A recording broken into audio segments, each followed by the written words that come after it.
I know, Chase, you don't like, I think you don't like coffee or you just don't drink it. But my question would be coffee, like tea? Indifferent to coffee. Like if you were given the option. This is tea. Like a hot tea? Yeah. No? Not your thing? Not your tempo? I do like if I go to a coffee shop, if I get dragged there by coworkers or friends, yeah, I get like a cocoa. Yeah, like hot cocoa. Okay, we can do that. Like hot cocoa, hot tea, hot coffee. Yeah. Johnny, where do you fall on that spectrum? I like a dirty chai. It's such a good drink. Chai makes me feel cozy. This is like I'm having it's a pumpkin tea. Oh, it's very good. How? I like a hot tea. We make hot tea a lot around here. Yeah. Is that just tea with pumpkin spice in it, or is this like you are brewing? Oh no, the leaves of a pumpkin. I think it's like a Republic of Tea is the company, but it is a very nice fall spiced tea. But I wanted something hot tonight. Just feeling a little cozy. Do you guys get into the PSL lifestyle? Oh, dude, I do. There is a coffee shop in Alton, my hometown, called Mavis, and they make my favorite pumpkin spice latte. Has like actual pumpkin puree in it. Oh yeah, and it's quite good. There's a spot here in Maplewood that called the Living Room, and they do it's called an early November latte. They do it alongside their pumpkin spice, but it's more of a maple focused latte, and I really like that a whole lot. It's very good. Got maple brown sugar creamer right now that I put in my cold brew in the morning, and it's wow, that sounds so great. good. I just find the whole culture around coffee to be weird, and at least for me, somewhat. Have you ever talked to anybody who likes video games? Yeah, or beer, once. Or anime. No, I know what you're saying. I talk to a lot of people who like those things. Obviously, I don't like anything. So it's weird. It's not weird. It's just a very deep rabbit hole. Especially the way it's become a fucking brand for everything now. Like I said PSL in a somewhat mocking tone, and if it didn't come across that it was mocking, it was supposed to be mocking.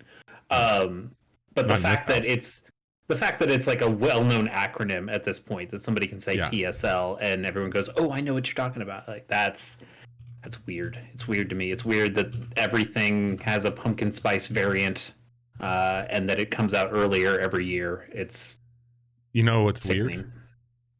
What's that? That we are 4 episodes away from 300 of this show. God damn it, Bobby! Stop counting down to things. I don't want to know how many shows until Game of the Year. I don't want to know how many shows until 300. You're killing me. You're killing me. Are we going to hold off the Persians at the hot gates for 3 days? Absolutely not. Yeah, okay. I mean, just to put this out there. We are going to kick Johnny down a well, though. Damn it. Yeah, it's episode 302. For anybody who's keeping track, will be when we kick off our Game of the Year extravaganza. This is the Casual Hour. I am a sick man named Bobby. Joining me, Chase Kinnicky and Johnny Amizich. How are you two doing? Doing quite well, thank you. Wonderful. I am also well. Call of Duty Modern Warfare 2's multiplayer unlocks in approximately 26 minutes. Okay, we have 26 minutes to get this done. I see. If we could just power through this, that would be great for me. Well, you got to talk to Bobby on that. He's the one who makes us run long every time. That's right. I run a tight ship here, but yeah, very tight ship, almost as tight as the Titanic.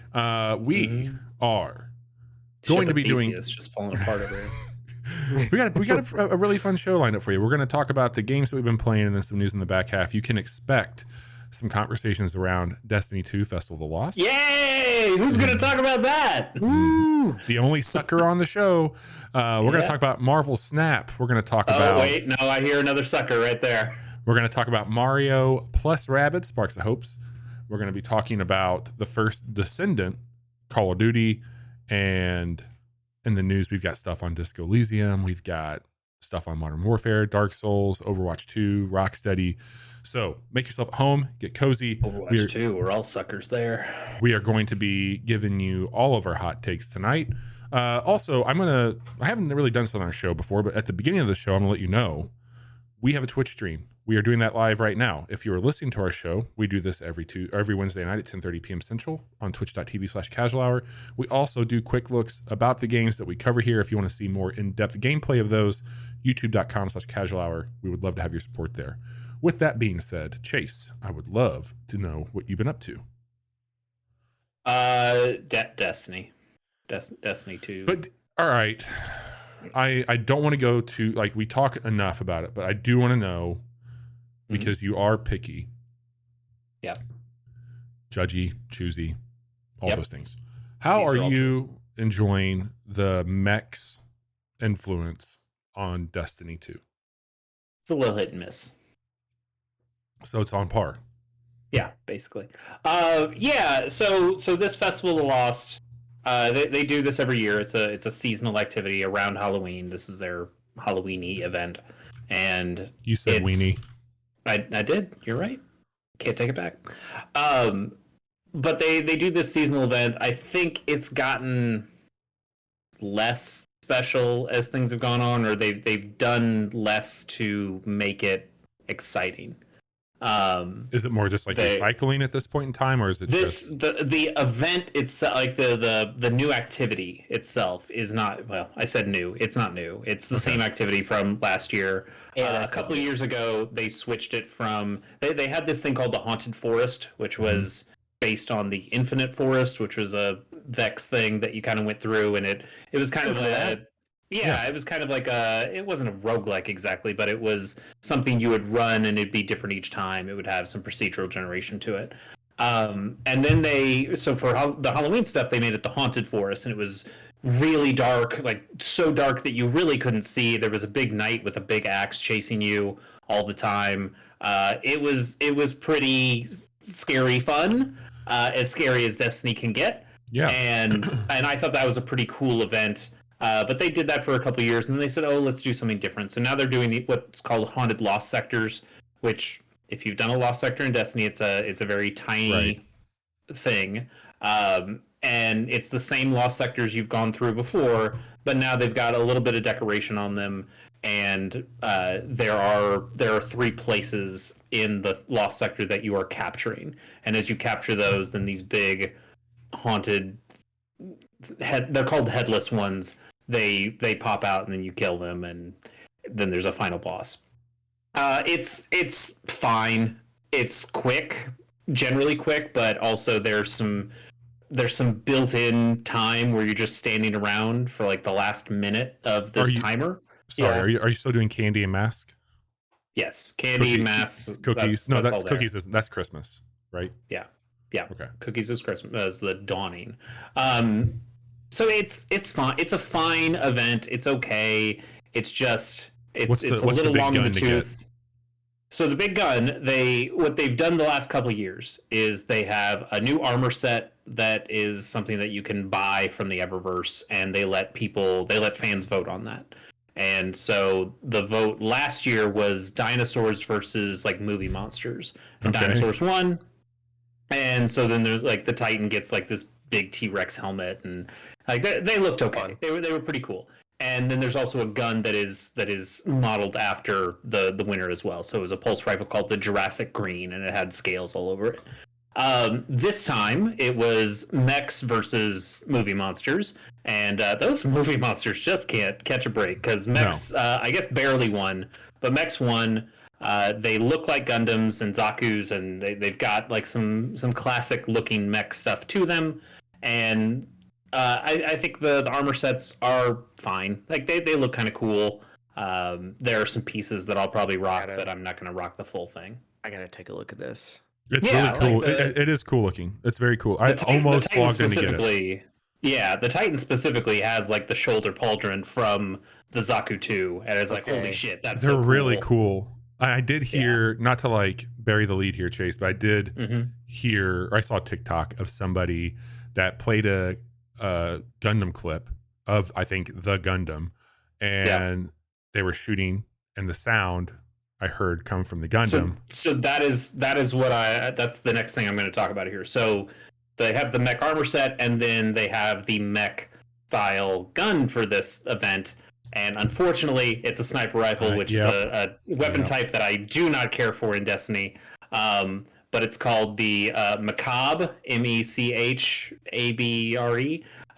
which is great. And it's even better because none of the content creators know how to fucking pronounce it. So everybody's just saying, Macabre, what? God. And I'm like, oh, you motherfuckers, god damn it, this hurts so much. But, Johnny, it is a sniper rifle with a fucking V fin on it. Like it's a Gundam. It's a Gundam ass sniper rifle. It looks so fucking cool. It sounds like it too. And the sound design is the best. Like when you scope in, it has like an anime kind of sound effect. When you reload, it's like a cha-ching, cha-ching. And then when you shoot, it is like you're shooting. It's still a bullet, but it sounds like a beam rifle going on. It is so fucking cool. I'm not going to play Destiny. I don't want to play Destiny, but I've been tempted to go on and get this. I kind of want to have this. It's really cool. And if you do log in, you get maybe the best version of the gun. It's a PvP role, but you get one of the best PvP roles for the gun for just doing the normal quest line. Like they just give it to you for free. You don't have to grind out the roles. I mean, you can get more that have different roles on them, but they give you kind of a perfect role right off the bat, and it's awesome. It's so cool. I just wish it wasn't a sniper rifle.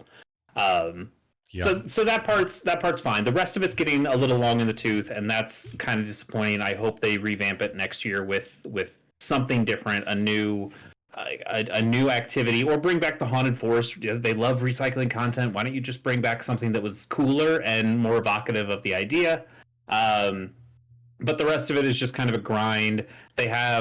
They've done this for the last couple things where they kind of turned it into like a mini season pass. You can upgrade your card or whatever. You can spend a little money, and then you can get a couple of extra cosmetics based on that. I think the cosmetics that you can get from that don't look very good this year, so I had no problem not spending the money on it. But I also just don't like the way that they're dinging you for even more money. Sure. These holiday events, the Dawning and Festival of Lost, feel like Destiny at its most money grubbing, where they're all of these cosmetics, and most of them are going to cost you silver, which is the currency that's paid.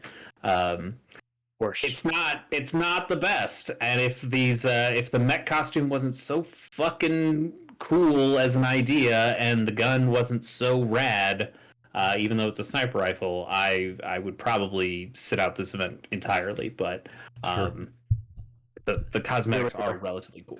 Yeah.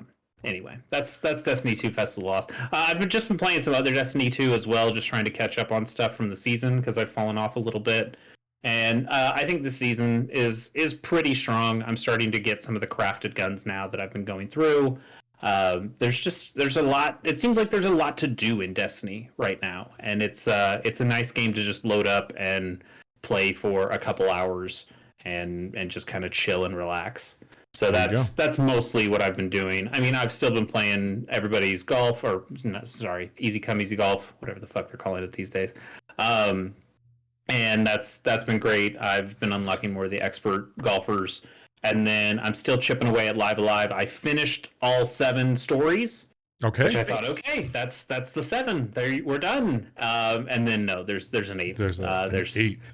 There's an 8th chapter. So I'm on the 8th chapter, and then I've also looked it up. There's a 9th chapter that unlocks that. I believe what happens is that there's the 8th one is like a brand new, hey, here's a new character. You're playing this extra RPG scenario here.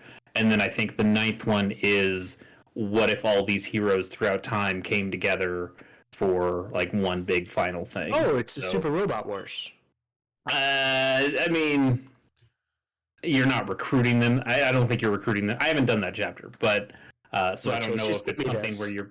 I understand. I don't know if it's something where you're picking guys up along the way, or if it's all just there at once. We'll see. I think that game is still really cool. This eighth chapter has been, I think, maybe the most well-rounded of them, where it feels like an RPG more than some of the other ones do. That I still think some of those other stories are really cool and are trying some unique things and are interesting. But this one feels like, okay, put all the stuff you've learned from the other ones together, and now we're going to have kind of one final RPG chapter before we do the big finale. So Nice. it's been good. I still think I'm under 20 hours in that game, which No, is it's an kind of older neat. game. Wild.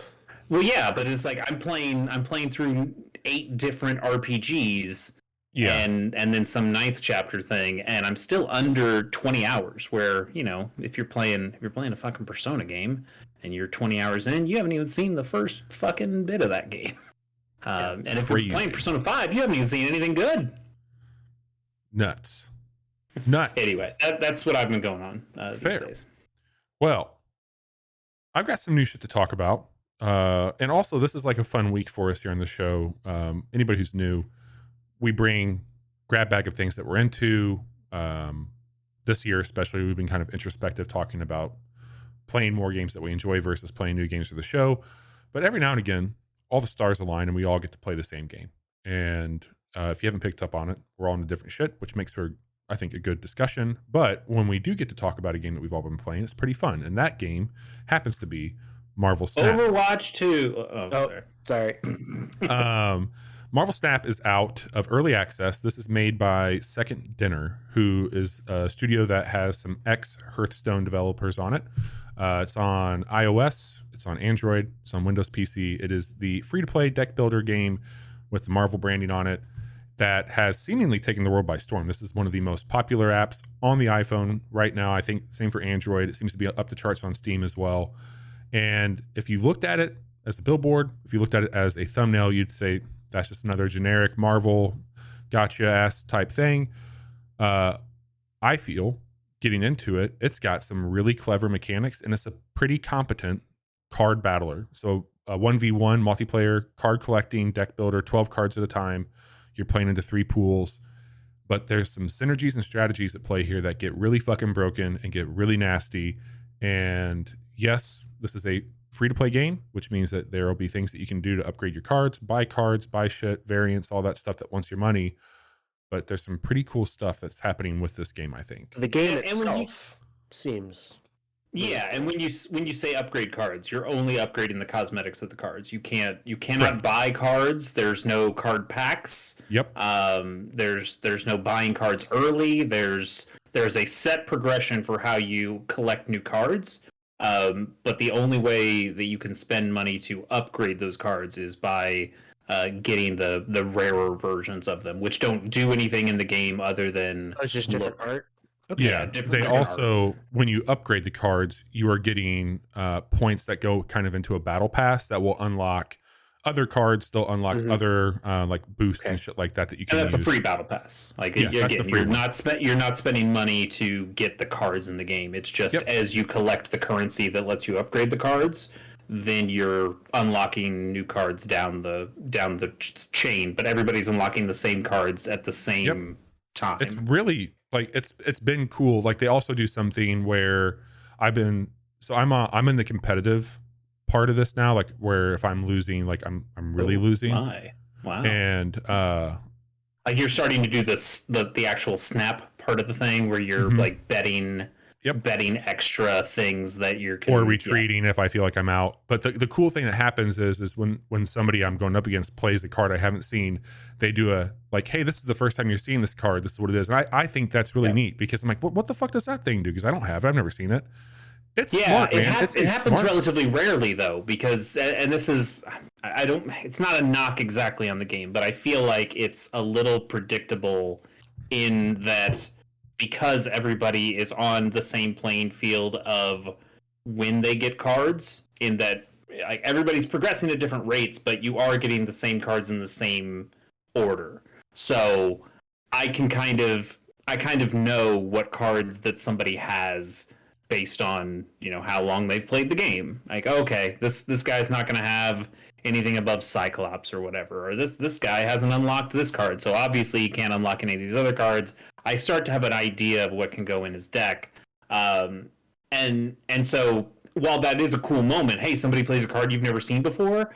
Boom, it comes up into your face. Here's what it does. Here's what it's called. Oh, that's cool. Yeah, that's neat. It doesn't happen very often because you're generally on the same level or very close to the same level. And that's a bit of a bummer to me, is that I don't get that variety in the games because we're all more or less using the same cards and more or less using the same strategy until I imagine you get to those upper echelons where everybody has every card, and now you can really do some interesting stuff or at least puzzle it out a little bit more. I think I slightly agree with what you're saying, and here's where I feel like the game is self-aware enough that yes, everybody's getting cards at a similar pace, which is cool to a degree, but they have 3 locations. So the game's played out, you get dealt cards, and then there are 3 pools that you can place cards into, and it almost does it kind of like Texas Hold'em reveal in a way, where it's like the first round you're going to have this pool open and there's going to be a modifier on it.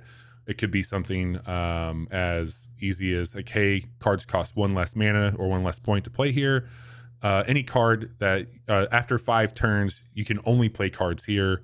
There could be other things where it's like Bar Sinister. You can't play things that cost 3 or more in this one, so you can only play your tiny cards over here. Have either of you done the Bar? It's brand new. I think it just happened either yesterday or today. It's called Bar Sinister. Have you seen this? I'm not. You play a card on one of the locations, and it literally just multiplies that same card in all the spots around it. It gets really fucking crazy. So if you have a card that is a high value, it does that. But if you have a card that impacts other cards on, like, I got caught up by a guy tonight that really, really did me dirty with that. There's a card I don't have yet, but it's one I played against. Somebody had a Squirrel Girl, and Squirrel Girl, when she comes onto the board, wherever she comes on, she creates like a 1/1 squirrel token on the other spots. So if you had something like that is now making copies of Squirrel Girl, she'd be making copies of her squirrels as well. That sounds kind of busted. Fucking happen. So not only does that happen, Chase, there's a location called Central Park, and you know what happens in Central Park? Squirrels. So she dropped Squirrel Girl. Her squirrels came out. The other one opened up in the middle. It was Central Park, and like 3 squirrels got. There were so many fucking squirrels on the board. It was nuts. I hate you. Hey. That was a corny joke. Hey. So all that to be said. I don't know. It was a little rocky. Nice. Old. Yeah. Like, I mean. Yeah, classic. Only 50s kids will get only 50s kids. Only 50s kids get this one. I watched a lot of Cartoon Network when I was a kid. You don't say. I also watched some good Rocky and Bullwinkle back in the day. There's a few things I want to call out with Jason Alexander. That was my that was good. Sorry. Here's some things I like about this game. One, I think they've for the most part at this point in time, as of October 26, 2022, they've been pretty smart and not too cruel with their free to play aspects of this game. The other thing I really like about this is a fast paced game, and I really think that you can get in and out of matches and 6 turns. It's 6 turns. That's all you get. Very good. I like that they have a retreat mechanic built into it that will help save some stuff for you. I think that's smart. Also, we've talked a little bit on our show. I mean, we're primarily a video game podcast, but we all consume other media. Chase even has a TV show podcast, but we talk about our tiredness of superheroes. We talk about our tiredness of Marvel. I like Marvel comics. I think comics and comic art is really cool. I also like some of the old like 90s pixel-based video games, and they've got card variants that are the pixel versions from games. It looks like, as a comic book collector, I think that this is cool that the cards reflect different art styles and different artists that do that. It doesn't feel like you're seeing Chris Pratt or Robert Downey Jr. or anything like that. You're seeing really cool comic book cover style showcasings here to where even for somebody who is probably held out the longest out of the folks on this show when it comes to the ability to withstand some of that. I'm really having a good time with the subject here. They could do, I mean, we could probably be like, hey, what would be your Snap game? Like, what would you want to see done here? It could be Pokemon Snap. It could be. No, it can't be that. That's the one thing it can't be. That's true. It can't. It literally can't be. It's literally the one thing it can't be. I take that back. I mean, Star Wars would be obviously fun. It could be all kinds of stuff there, but I think I like what they're doing with this, and I think this could have been a really nasty thing. But it seems like they've done a pretty smart job, and I think Second Dinner's done a really nice job of taking community feedback. Because I didn't play it in early access, but I've been reading up on this game after playing it, and I've been reading about what's going on, like how it's come to be, and I think they've done a really nice job of shaping this thing up. Yeah, I mean it's one of the people who made Hearthstone, so Yep, they know how to make a good card game. for sure. It's clever, and it is quick. I'll give him that. I mean, yeah, I don't care about the Marvel aspect that much. And the heroes that I do like, I haven't gotten cards of them. Like they keep throwing Carnage in my face of like, oh, it's the symbiote event, and I haven't unlocked a single card that gives me a symbiote thing at all. Like I would love a Venom card or a Carnage card or something.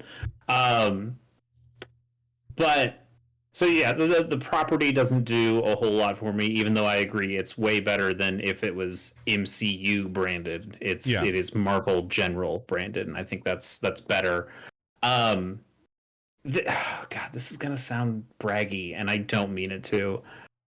I haven't lost a match, and I 2 for 2 right now.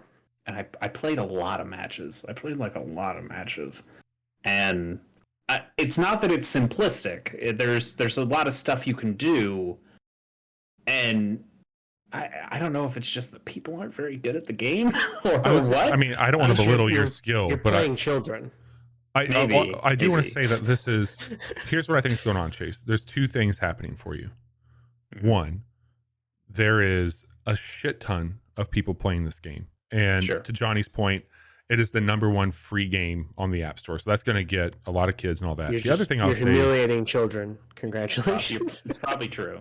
The other thing I'll call out here, though, is that you have a lot of history in two things: strategy and deck building. And so, like, even though this is a new game to you and there's new mechanics here, you understand how to create an engine around a deck, especially, and like you can probably. I'm not just picking Cyclops because Cyclops is a good card. In fact, Cyclops in this game, bad card that has no extra bonus things about it. It looks cool when you use it. Sure. Oh yeah, he does his optic blast as you pull the card out. That's neat. I guess that makes some sense. I will say my favorite thing in this, and it makes me think to myself that maybe I should play some Yu-Gi-Oh! If I'm having so much fun doing it this way. There's a handful of cards that are basically traps, and those are my favorite cards to play. I know we're an anti-Chris Pratt podcast these days, but Star-Lord is one of my favorite cards to use in this game. Star-Lord's his power is that if you put him, so like Bobby said, you have the 3 areas, and you can put up to 4 cards in each of these areas. So Star-Lord says if you play a card in the same area as the opponent that turn, Star-Lord gets like a bunch of extra power, like plus 3 power, which is a pretty big deal for how cheap the card is at that point in the game. I love predicting or more or less forcing my opponent to play a card in a very specific position where I can go, well, fuck you, I can put my Star-Lord there, and I've just negated your much more powerful card with mine.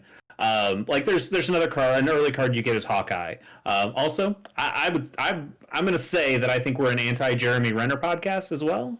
I think that's fair. Anti the right word?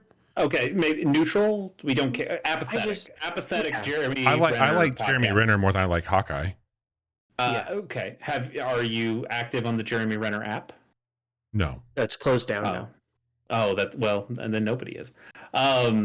So Hawkeye, he's got a power. If you play a Hawkeye, his thing is like if you play another card in the same area on the next turn, Hawkeye gets extra power. So I love seeing my opponent play that card, and I'm like you're stuck. You're not going to not play your card there because you feel like you have to.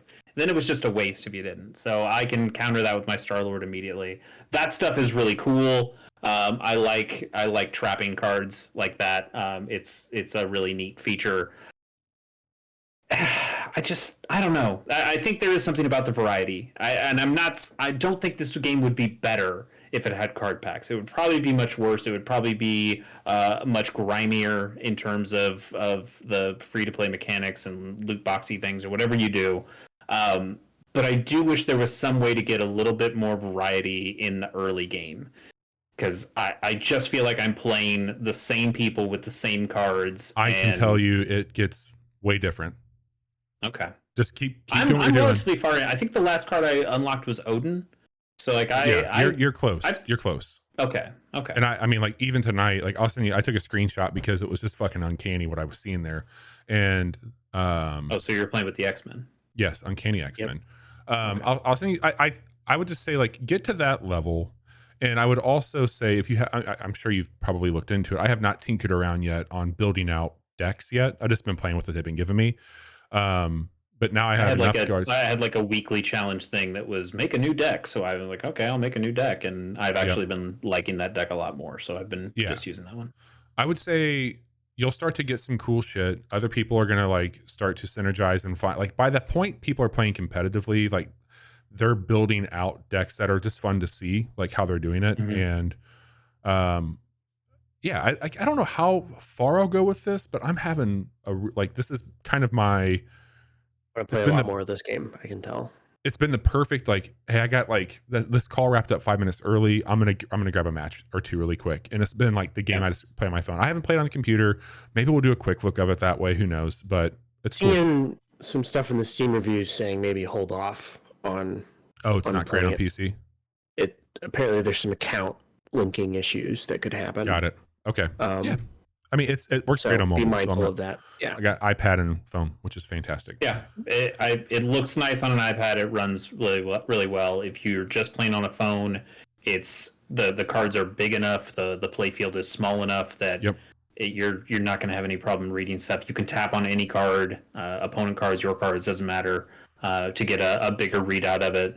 They haven't been too stingy with the amount of time you can take per turn. Yeah, it's pretty good. So you have plenty of time to look over things and make sure that you're doing the strategy correctly. But even though it has a lot of potential mechanics, I think it is still pretty darn simple, at least in terms of playing the cards and looking at what the cards do and knowing how all that stuff functions. So if you're a beginner to this stuff, I don't think it's hard to understand what's happening here. But if you're a veteran of card games like I guess I am, I suppose you're just gonna fucking clean up because there were a couple matches I should have lost and these people made terrible plays and I'm like, okay, well I guess I'll take the win. What are you doing? So that's Marvel Snap. It's out on iOS, Android, Windows PC, buyer beware on PC if you are looking to link an account. Free to play card building game. We'll probably do a quick look, maybe even stream that sometime, but it seems really good and you should check it out.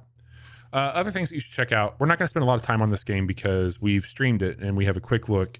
If you are watching live, there's a link in chat to go and check out that quick look for Mario plus Rabbids Sparks of Hope, the follow-up to 2017's Mario plus Rabbids Kingdom Battle. And this is, in my opinion, a very quick review, improved in about every fucking way possible.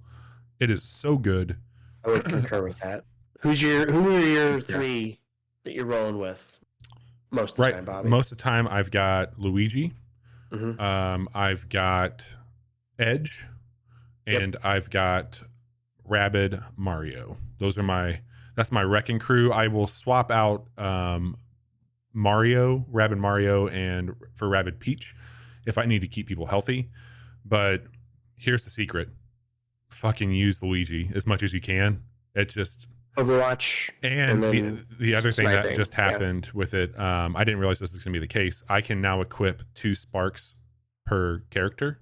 Oh, nice. Very cool. And so when I'm going through and kind of mapping out the enemy types, hey, I want Edge, who does all my dash damage. Edge, you need to have a splash and electric on your dashes. Luigi, you're getting fire and you're getting splash ammo types if you want to trigger that and use it. And then Peach, there's also I don't want to spoil too much here, but there's an ability to go invisible for a turn, and that is very awesome for like a rabid Mario, because he can just get up and shit and then go crazy. Yeah. So you mentioned that you can now equip 2 sparks per character. The sparks, they have like a passive buff on them, and then they also have an active ability that you can use. Can you use both active abilities on the same turn, or can you only use 1 spark per turn per character? It's just your action points. So you have 2 action points that you can use per turn. So if you were doing something where it was like, hey, I just want the passives, yeah, because then you can trigger both of those. You're not going to take a shot, so you could trigger both of those, and you could team jump, you could drop from a team jump, you could dash, but you wouldn't be able to shoot. And so you could do that. It's absolutely Okay. like, because really, like, you have a combination of either using an item, using a spark, using one of your like Overwatch abilities or hero abilities, or taking a shot, and you got Okay, because like when we streamed it and when we did quick look, like you had like an electric one that would add shock, whatever element to your next attack. So I was wondering if you could add shock and splash or whatever that one for sure. You just called. wouldn't be able to take a shot, but you could dash. You wouldn't for be able to take a shot with it. Okay, Yeah. so that is balanced in a way. Cool. Yeah. The other thing that that's kind of interesting is that they've added some of the levels now have puzzles in themselves, and so they're doing things with wind, where there's at the end of this like series of walls, essentially, you need to be able to, like, there's a spot that's just churning out bombs, and you are having to press these buttons that turn on these wind walls that you're going through killing things, and if you do it right, it will essentially like kind of mousetrap a bomb down to the end where you'll damage the wall, and the wall's got a health bar. So there's some neat things that they're doing with that, which I think is really pretty impressive. I don't want to spend too much more time talking about this, just because we have streamed it. We've got a video on demand that you can watch here on Twitch. You can also go to youtube.com/casual hour. If you're watching the show, there's a direct link in chat to the quick look where we break it down. But I don't want to speak for the group here, but Chase, you've picked this up. Johnny, you've picked this up. Quick, about 4 hours into quick so review. far. Like, yes, no, better, worse. Big yes. I think it's improved in the first game, in every way that I can think of, and I'm still figuring out who my like main squad is going to be. I tend to rotate the characters quite a bit, and I have to say, like, I think that I like all of the characters. Yeah. Like, they all, like, you can put them to good use. Like, I think that speaks to the well-roundedness of what they've given you. I like Rabid Luigi's Frisbee a lot. You can bank it off of multiple enemies. Oh, yeah. I think that's quite good. But I think my favorite character so far is Rabid Mario, just because those dukes. He's very so good. Yeah. And then you know me, I just buy video games. I don't play them. So I've purchased this, haven't started it yet. There's some other games I want to get up. Well, there's some other games. We've talked about backlogs before, and Live Alive is the one right now that I just need to get out of my hair. But then, there's Norco, there's Neon White, there's other games that definitely need some attention. This one will get attention before end of the year. I know. But I will say I've been pretty vocal about how I got turned off on the first game. I was having a real good time with it for a while, and then somewhere in the middle to the final third, it started adding some mechanics that I just was not having fun with. And I mean, I don't know where this game's going to go, but the stuff I've seen so far seems like it's going to avoid the pitfalls that I had with the first game, and the improvements seem interesting and fun enough that I went, okay, well, Yeah, fuck it, let's do it. Sure. Yeah. This is my genre. Mhm. This is what I love out of games. So it seems like Ubisoft's doing some good stuff with this series, and that they're not just doing another one; they're doing some an evolution of that, Yeah, and I think that's really cool. for sure. So Nice. I bought it. Awesome. I also, not to make promises. My ass can't cash. That's not the way that metaphor goes. But I also purchased Shovel Knight Dig. Oh, Oh, cool. cool. Also have not played it, but that's also I'm digging. in the hopper. I'm digging that game. Stop it. I'm gonna leave. I'm just gonna Uh, go. well, hey, if you haven't left yet, maybe I'll get you out of here with this next one. Okay. So this past week, the First Descendant had a somewhat closed beta that you could get an invitation on Steam to, or get access to via Twitch drops. And this went from October 20th to the 26th. There's not a launch date yet for this. no firm release date yet. It's supposed to But come out this year, though. yeah, this is from Nexon Games, and it's a very interesting thing. Johnny and I were playing this last night, and we were talking about it. If you looked at this game right now, you would say, like, this looks an awful lot like Destiny. But this is a third-person game that takes place with, like, you don't create your own character like you would in a Destiny. There's, I think, 10 descendants is what they're called, and they each have unique skill sets and abilities. Like, I will say, kind of like an Overwatch, but they have, or like an Apex in that sense. Yep.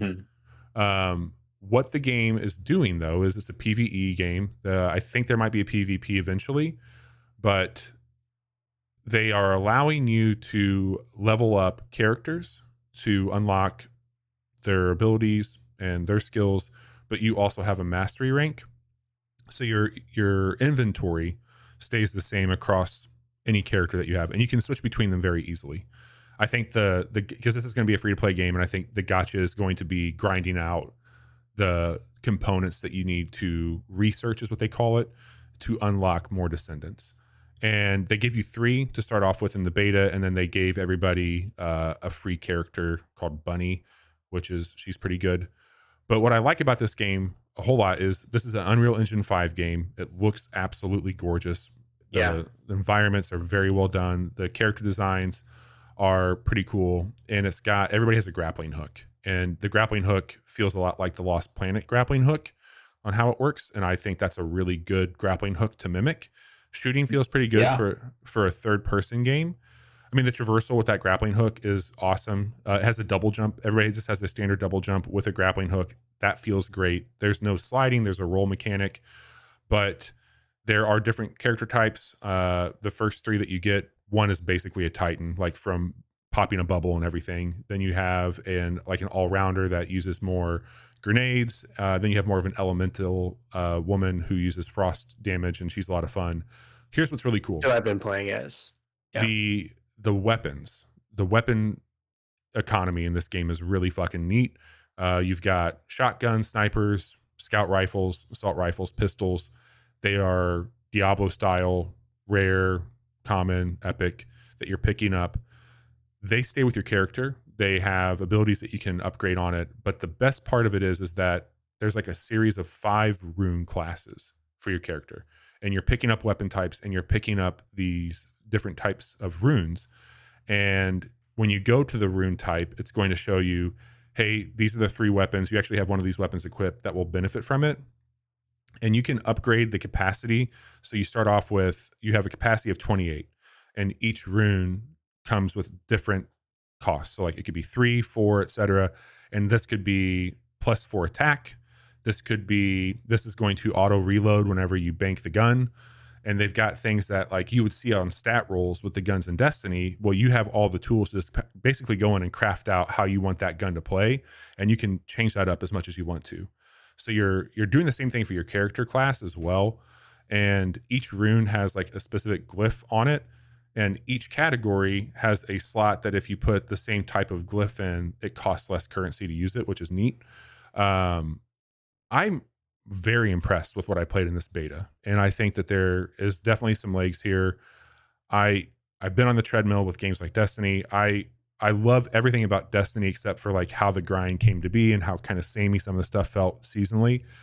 This so far, it's interesting to see an Eastern studio be so heavily influenced by what's happening with a Western game. Like it is very much wearing its influences of Destiny on its sleeve. It is sure.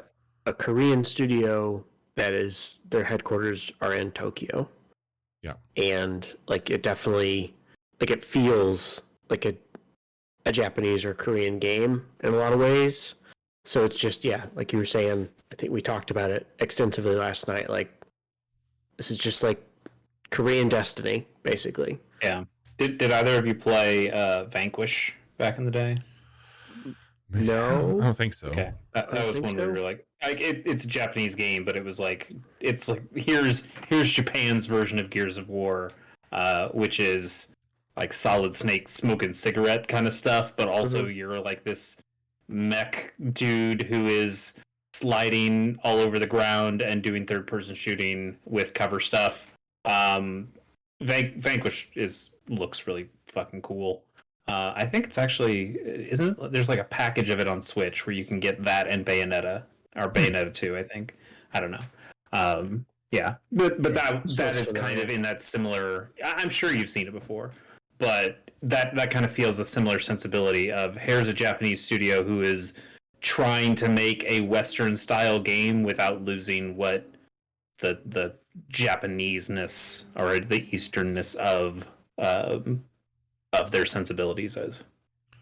The game so far, like I didn't do a strike, I didn't do a raid. I think those things are coming, but they basically had a big map that you would unlock different parts of. It was like patrols. It was basically just doing a bunch of fucking patrols is what you're doing and just going around. There were a couple like world events that you could do. But one of the characters, Bunny, the one I mentioned, she looks very anime. She's got like a cybernetic suit with bunny ears on, and some of her abilities were really fascinating. How the mechanics worked on it. So she has all the same guns that you would be used to, and like you don't have to have a class to be a sniper. Like you just play how you want to play. But she would have a quick shot where like this thing came off of her shoulder, and like it was a quick like, hey, I'm getting pinned down. I'm gonna blast and do like a chain electrical attack. But you do this other thing, and then she kind of becomes the Flash, hence the bunny name, and she just speeds up like nobody's business and can run around the entire map very quickly. If you activate that, you don't have to activate that first, but I found if I activate that, her other ability is a pulsing ability. And for every like 2 meters that the character moves, it just shoots out like an arc of electricity.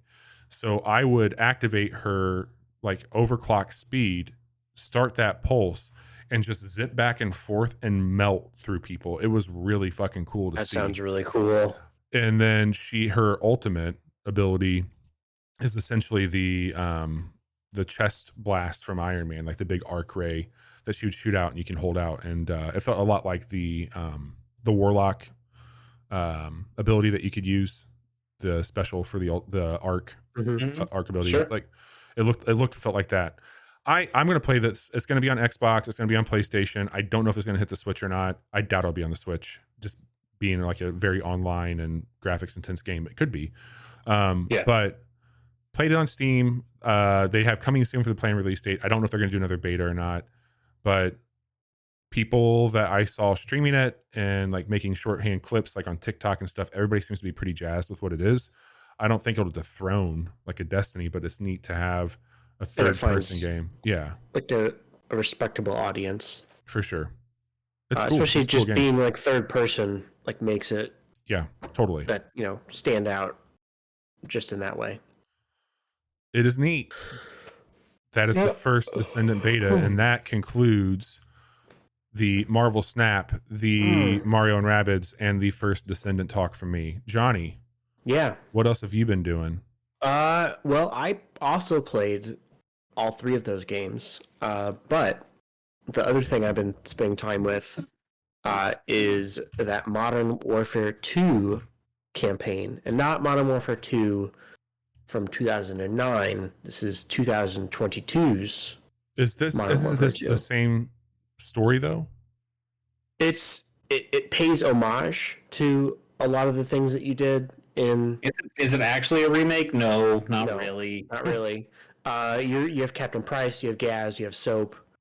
Was that the way that the original Jesus Christ, the original Modern Warfare remake was? Was that similar to the previous one that they've remade? Yeah, I mean that was just the campaign from those games. This is like a reimagining. Okay. It's Yeah, the but Final Fantasy VII of Modern Warfare 2, Chase. Yes, exactly. There are these weird guys in black cloaks that come down.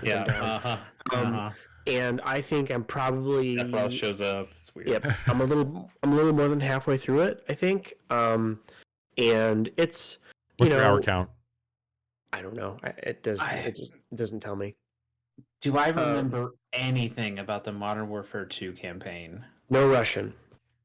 Okay. Yeah, there you go. Yeah, that's a thing. Yeah. I remember lots about the Modern Warfare campaign. Yeah. The sniper mission, How do they handle no Russian in this? Funny nuke going off. Yeah. There hasn't been that mission. But Chase, there is a ghillie suit mission in this one. It's good. Every Call of Duty game, even the ones before ghillie suits were a thing, should have a ghillie suit mission. Yeah. And it is definitely that same lie still, there's a patrol coming through, and you're laying there and you're watching these guys walk past you. And it's those campaigns are just like big dumb action movies, and there's lots of cool set pieces and dumb one-liners. Was there an AC? The AC-130 thing was in the original Modern Warfare. Is there another thing similar? There is, and it's one of my favorite levels from this, because you're in an AC-130 providing air support to the team as they're trying to extract someone, this terrorist guy that you're trying to kidnap or interrogate rather. And yeah, you have your 10, your 30, and then millimeter size rounds, and then you have your missile, and you're blowing buildings up. Yeah, I saw a video of that. It's uncanny how real it looks.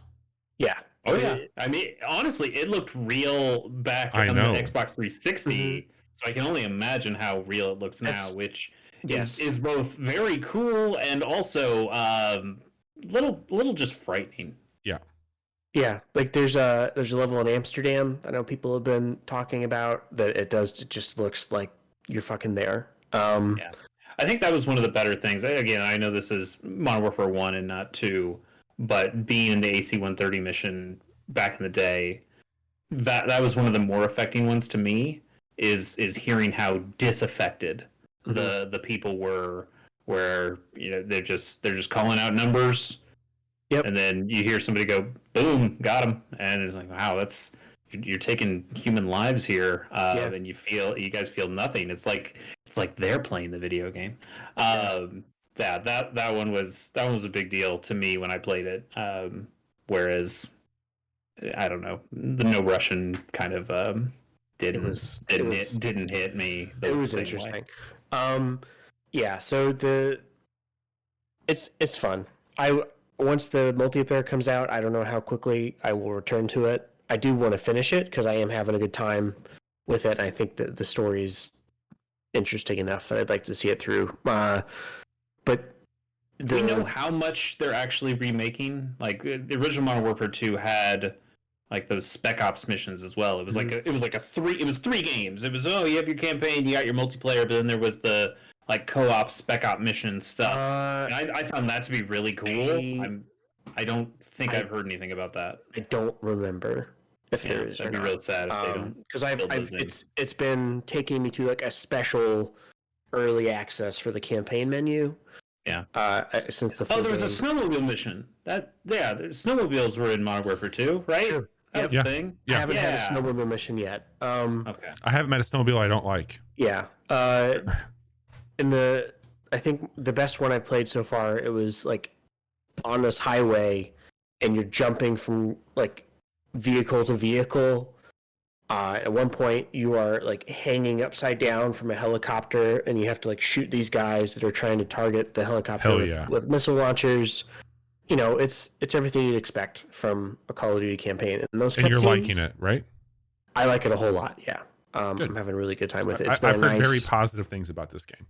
yeah. Well, I've heard some bad Johnny? things, but Yeah, Johnny, do you need to like take a break? The beta's been out for 24 minutes now. Do you need Are to you like okay? go Are you down okay? or something? It's the full game, man. And so this is I will segue into the news by talking about a story that I had linked in here. One thing that was a little jarring Stupid. was there's a mission where you're going through this trailer park chasing this guy, and you go into these trailers that have civilians inside of them, and I thought I was doing something wrong when this happened the first time, because I was like, wait a minute, that's not how you de-escalate a situation. Like one guy comes out, give him the context. He's like, hey, what the fuck are you doing, man? And you're like, get down, and like it says held L2 to de-escalate. It's like, okay, so we'll probably be like, hey man, it's all good. You know, I'm with special forces. And you're pointing your gun at these civilians, and you're like, you see the Punisher sticker, motherfucker? You know what you see that Punisher sticker? But Get the fuck out of here. I mean, yeah, this is probably more true to life than that would be extremely funny. Like not in that context, but if like at the end of the mission you just like shot a bunch of dudes and then your guy like, gets on the comments, I've de-escalated the situation. It's like I don't think that's how it works, buddy. So that's very dumb. That's been the most like okay. That is, you know what? That's probably the best thing since press F to pay respects. Yeah. Like yeah, it's been making its rounds on Twitter. Yeah, I need some memes that are press L2 to de-escalate with some bullshit there. That'd be just great. aiming a gun at somebody. Yeah. So, other than that, it's been a very fun, like, positive experience. It's been a nice way of leading into getting to the part of the game I care about the most, which is the multiplayer. Cool. So could we get the what's the protagonist from LA Noire? Just replace the X doubt to be L2 to de-escalate situation, and he just fucking yells at people. God. Shoot him in the fucking head. Doubt. Is his name Cole? No. Fuck, I don't know. I don't remember. Doesn't matter. I'm gonna look it up and then not tell you because nobody will care. So Johnny, you played all the games we played. You played Modern Warfare 2. You just have segued into the news. Yes. Here we are for the casual report. Here we are. I don't. Oh, it is. Sorry, it is Cole Phelps. There we go. I was did right. you guys talk about this Disco Elysium story? The only thing we talked about with Disco Elysium was the people leaving the studio. Okay, so the lead game designer, Robert Kurvitz, is suing that studio now. So he filed a lawsuit on behalf of his own company. The hearing is scheduled for November 28th of this year.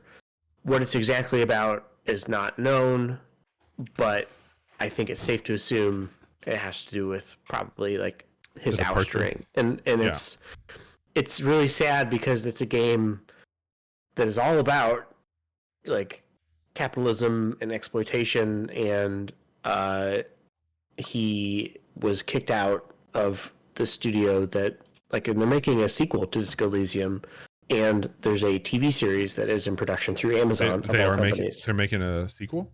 Mm-hmm. Yep. Without the main crew, right?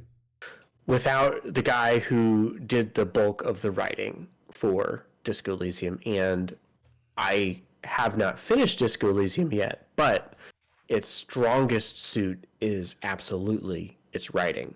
And it's to have that person not be there who made it what it was. It sucks. People leave studios all the time under different circumstances, but it's like a band breaking up. Yeah, who knows? Maybe in 20 years they'll have their Tom DeLonge moment, and he comes back to the studio to make a new album. But yeah, so we'll see what happens with that lawsuit. It was just interesting to to hear that was happening, and I kind of wondered if that was going to happen. So another story. So I don't know if you guys were aware of this or not, but the Dark Souls 1 and 2 servers went offline like around the time. It's why I haven't gone back and played those games. Yeah, that's the only reason.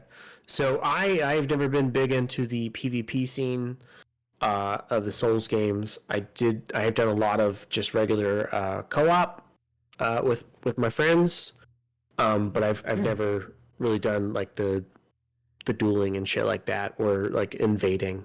So those servers went offline for months, like right around the time Elden Ring came out. Was it like a netcode issue? It was like an exploit issue. Yeah. Mm-hmm. Like it was like maybe even like a security thing, like a computer security thing. Yeah. And so the Dark Souls 2 servers came online. But the original Dark Souls ones aren't going to stay offline permanently. It's going to stay in the dark. Yeah. Souls. Yeah. So it's not just the PvP stuff and the invading stuff. It is that's also the summoning stuff too, right? Like to bring in friends to make those games easier. Why would we ever want to make those games easier? Yeah, why? I don't know. It just it sucks because those games are so, important at this point, and just from like a preservation standpoint. So if there was some way, like I know people have found ways to set up like private servers and stuff. So we'll see if the community finds a way to make it happen. Finds a way. I mean, the fact that these servers are still on after all this time at all is impressive in that sense. And I also think it's really good that these games don't require the servers to play. There's going to be a time where maybe far down in the future where the Destiny 1 servers and even eventually the Destiny 2 servers are going to go down, and then those are going to be not things you can do anymore. Or there's also the other side of the coin. There's the World of Warcrafts. There's the Overwatch ones. Like it's just you cannot play Overwatch 1 anymore. Overwatch 1 is Overwatch 2. But with Souls, like even if you don't summon other players, you still have those messages in the game, and that's sure. You know what I say? That's a big part of it. Like Get that is good. All right. You don't need if you can't beat Dark Souls without a server, fucking get good. Exactly. And I mean, you don't have the messages from other players, the Bloodstained stuff that is a cool feature of that, but you will still have access to those wikis that people have meticulously put together, and you have ways of playing through that game with some of that help. But yes, there is the actual mechanic of those bloodstains is no longer there, which is kind of disappointing. How am I going to know that there's a great chest ahead? How am I going to know to try finger butthole? Exactly. Well, that's an Elden Ring. That's going to be fine for a while. Yeah, you'll be fine. Bobby, do you want to take us through these last two stories? I'm sure I get the gist of them, but you put them in here. I sure did. Overwatch 2's Halloween event seems to be more of a trick than a treat for folks, and the fact that they have introduced a limited event where they are going to be focusing on cosmetics. The crazy thing about it is they're calling it discounted, but paid for bundles and skins are $20 or 2,000 Overwatch coins each. This includes a Bride of Frankenstein skin for Sombra and a heavy metal executioner skin for Junker Queen. This year's rewards are limited to sprays and voice lines. There's no ability to get reward skins in the game. So $40 for 2 skins. The other thing that came out, somebody had added up what you would need to buy these skins in game. You watched a TikTok. Yes, that's somebody who put out content on it. It's actually some of the best journalism I've seen on Overwatch 2. But it was a TikTok. Well, that's still somebody. They made that video. I agree. The way of the future, man. They did math. More math than I'd want to do. Yeah, I mean, Jeff Grubb's out there on TikTok tonight showing off a really kick-ass controller if you want to go see what's up to him. But wearing a sweet warrior shirt. You don't leave. Stay here. Watch us. Yeah. But anyway, it's essentially you get 60 coins a week if you do all the events. You add that up over the course of a year. They're basically saying that you can get 2 skins a year for just playing this game, which is not a great economy. That's not great. That's, And there's people begging for loot boxes to come back.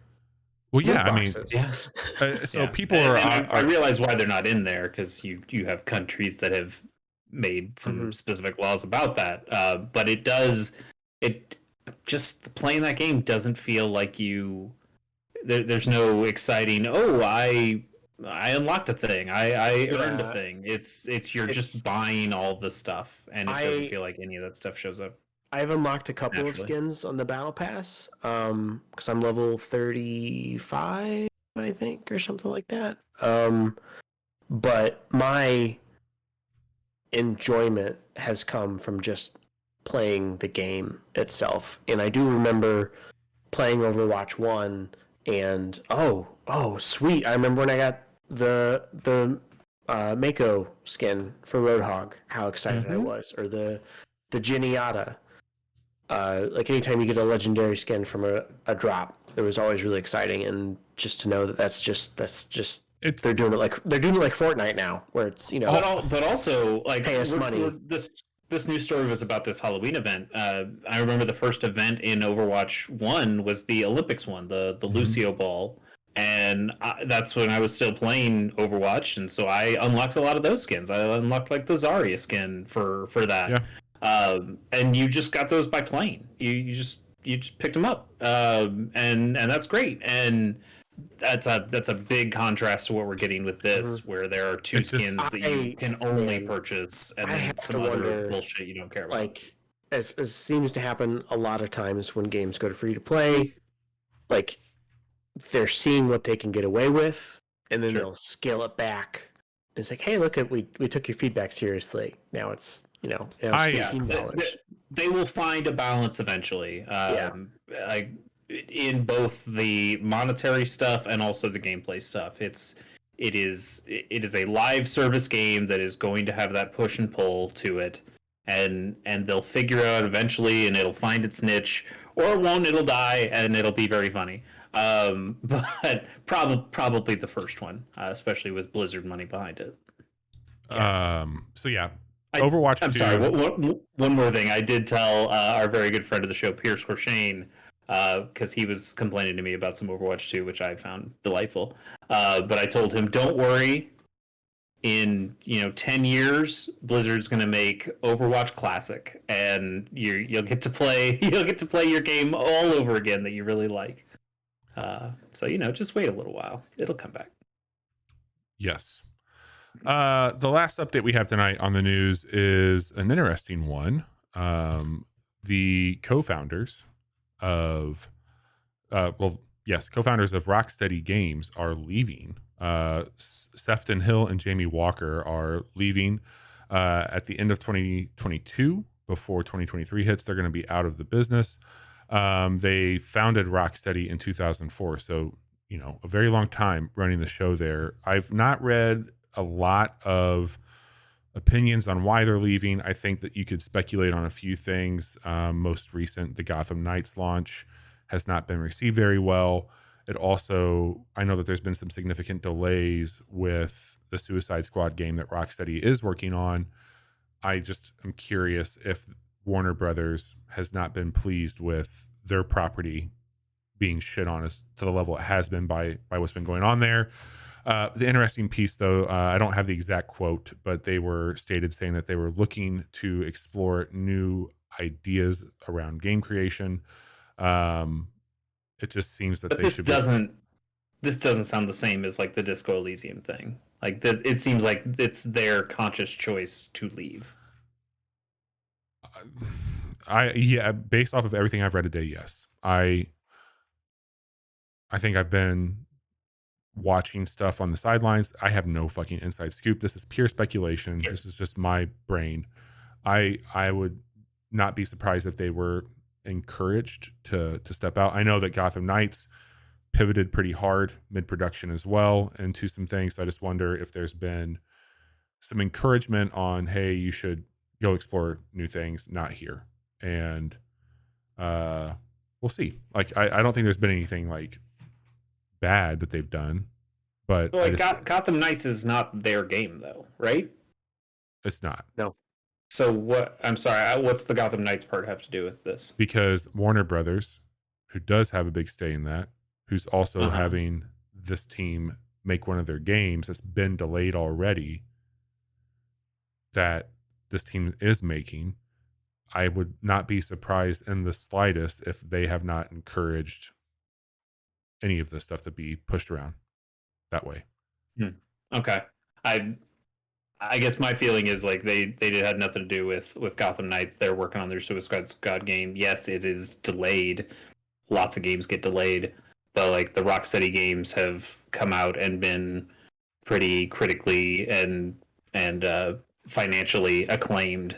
So I guess I don't understand. Hey, this other game that we have by a different studio isn't doing as well as we hoped. I don't see how that affects Rocksteady, other than it might tell consumers, hey, I don't want to play DC games anymore. Well, yeah, I just think that like the shakeup that you've been seeing with all of those things. I mean, my whole point being is like when you hear Rocksteady, who did the Arkham games, it's naming like it's easy to draw a parallel from that studio to Gotham Knights. Sure. Yeah, they're Gotham Knights is literally well. I mean, it's not just in the universe. Like this is a continuation of the arcs of Arkham Knight. Like Gotham Knight's story is literally following Batman being dead from that game. Yeah, but I mean, you also there was an Arkham game that Rocksteady didn't make, and people didn't love it, and then Rocksteady said, "Well, it came and said, well, here's the one that we were working on the whole time, and it worked out fine, right?" It's not a stretch, though. I think to the degree that you're trying to allude to, that you would draw a comparison to an overall perception and branding of Gotham Knights to the people who've been making Arkham games for the last decades. Like that's the point I'm trying to make here, is that we don't know what happened behind the scenes. I'm looking on the outside. Every news article that I've pulled up today to research this topic has links to Gotham Knights plays, reviews, all that. Like it's nested into it. It's easy to draw a conclusion if you're speculating what decisions people on the higher ups would be making here. I'm not saying that they made the game. I'm not saying it's directly connected, but you watch a game trailer for Gotham Knights, it's Alfred literally mourning Batman's fucking suit from dying in the prior game. Like there's an obvious thread here. That's my thing. This game's been shit on. Suicide Squad has been delayed. Could be trouble in paradise there. There's this quote from these two guys saying now the Suicide Squad game can be, I mean, what the exact quote is, good hands. Yeah. What they're basically saying that they're out of the way and this is going to be in good hands. I'm assuming that there's probably been some questions and concerns around the intellectual properties in DC and the people that have been either directly or indirectly involved in some of this. Okay. But they did not make the game. That is a very true statement. Yeah. And I might also just be tired of making Batman games after four Batman games. I'd be like, okay, I need to do something different, please. Sure. I think, oh yeah, now with the Suicide Squad in safe hands and the team here stronger than ever, it's time to hand over the reins and for us to start a new adventure together in games. So it's just weird that they would also be stepping out while that game is very much being developed. That's been delayed underneath their supervision. That's a weird thing. But we'll never know. Like, and here on our little show, we would never fully know unless they come out and tell us. That's the news. We've gone over quite a bit tonight when it comes to games and news. We've got some fun things happening this week that you should all tune in for. We talked a lot about Mario and Rabbids earlier. We've got a stream and a quick lookup, which you should check out. Tonight, we talked about video games on episode 296 of our show, The Casual Hour. Tomorrow, Thursday, if you're listening to this, go back in time. But we have Shatterline, a game that we've been pretty high on here as well, going up as a quick look. And then Friday night, come back right here to Twitch. And if you're listening to the show, go to Twitch and watch myself and maybe Johnny play some Shatterline on stream. Johnny's going to be spending 6 hours at a theme park, which sounds exhausting and terrible. I don't. God, I hope I'm not there that long. Well, we'll see. Could be longer. Could be longer, yeah. It'll be not nearly as fun as playing Shatterline, which you all should come back and check out. Chase, you've been busy doing things. You want to talk about those? Sure. I've got a handheld video game podcast. It's called Gamers on the Go. We're looking to make a new episode sometime next month in November, so be on the lookout for that. I also have a YouTube channel, Chase K Plays, which, once YouTube gets those handle things out, I'll have a better URL that I can easily send out and say on the air. That'll be great. But right now I've been playing SteamWorld Heist. That has also gone on a little bit of a hiatus. There's a whole PC thing as I transition to that, and so I'm kind of waiting for that to happen. But I need the people who are building it for me to be competent, and it's a waiting game, really. Bobby and Johnny are building me a PC, and we are 99% of the way there, and it's going very well. There was one thing that was out of their hands that did not go well, which means I do not have a working PC at the moment. That's fine. You got a DOA part. That is what happened. That's you got true. a part That is shipped true. to him that did not function, and it's a very important part. Yeah, that's the thing that gives power to all the other things. It's relatively necessary. But that's why I've been slowing down on Chase K Play stuff as well, because I'm just waiting for that to get all transferred over, and then it'll all be nice and easy, and I can start pumping out stuff all the time. And then the newest thing I have is a new podcast that I'm doing. It's called Pilot Program, and I'm doing that with, as mentioned before, a friend of the show, Pierce Corshane. As Bobby mentioned earlier, it is a television podcast. We are watching the first episodes of every television show ever made, and we started with Seinfeld, which was one of Pearson and my favorite shows. We talked all about the pilot and had a pretty good time analyzing that compared to what we know the show became. The next episode of that is going to be on The Boys, which is a show neither of us have seen before, but has been highly touted by many of our friends. So looking forward to that episode, looking forward to watching that show, and then having opinions about it. So look for that. You can follow us on Twitter at Pilot Program Pod, and then we're on Apple Podcasts and Spotify. Look up Pilot Program, and I'm sure you'll find it.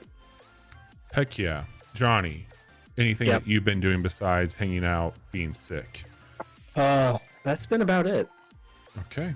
I'm finally getting better, Stay I sick. think. Well, we'll see. Yeah.